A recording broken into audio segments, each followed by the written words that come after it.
إنك بحاجة أن تدرك معنى المسابقة إلى الله. لازم تسابق إلى الله جل وعلا، لأن هذه الثلاثة أصناف يجب أن تختار صنفا منها، إما أن تكون من أصحاب اليمين أو من أصحاب الشمال عياذا بالله، أو من المقربين السابقين الذين لهم قصب السبق عند الله جل وعلا. يا أخي سابق إلى الله. تدعي أنك تريد أن تكون رفيق النبي عليه الصلاة والسلام من الآن. لا تقل أنا في فرنسا، أنا في بلد غير مسلم، أنا يحارب في هذا البلد الدين، أنا أؤذى، أنا أعاني، أنا لا أجد وقت للصلاة. يا أخي أصحاب النبي أوذوا أكثر مما أوذيت أنت، ومع ذلك كانوا في المقدمة. ما الذي يمنعك أن تكون في المقدمة؟ لا يمنعك شيء.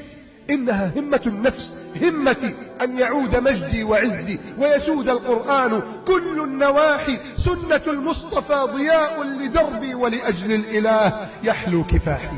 يجب أن يكون هذا حالك وشأنك.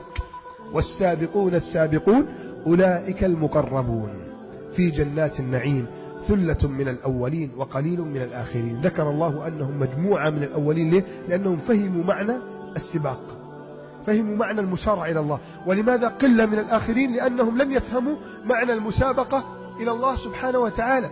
لذلك كثير منا بحاجة أن يدرك كيف يسابق إلى الله.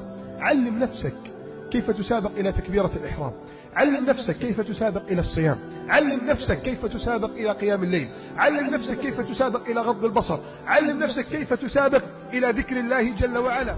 يحكي لي أحد الدعاة يقول كان في شيخ عندنا في الجزيرة العربية في المملكة العربية السعودية، هذا الرجل كان بعيد عن الطاعة وعن الدعوة، فتعلم حديث من أحد الخطباء: كلمتان خفيفتان على اللسان ثقيلتان في الميزان حبيبتان إلى الرحمن سبحان الله وبحمده سبحان الله العظيم. الآن يا إخواني قلنا هاتين الكلمتين اللتين يحبهما الرحمن. يا رب كما قلنا ما تحب أحبنا يا رب. انظر، هذا الرجل أصبح لا يقابل أي واحد في الشارع أو بقال أو بائع أو يركب مواصلات إلا ويقول: يا أخي ردد معي كلمتان خفيفتان على اللسان ثقيلتان في الميزان حبيبتان إلى الرحمن سبحان الله بحمده سبحان الله العظيم.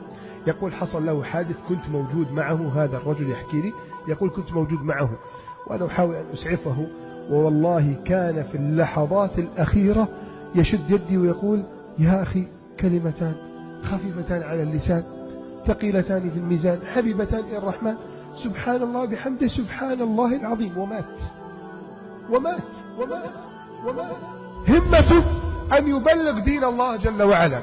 قال صلى الله عليه وعلى آله وسلم: بلغوا عني ولو آية. فاستمر ذلك الرجل يبلغ هذا الحديث عن رسول الله صلى الله عليه وعلى آله وسلم. إذن يجب أن يكون عندك همة تسابق بها إلى الله جل وعلا.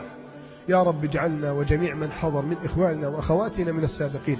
يا رب اجعلنا وجميع من حضر من إخواننا وأخواتنا من السابقين.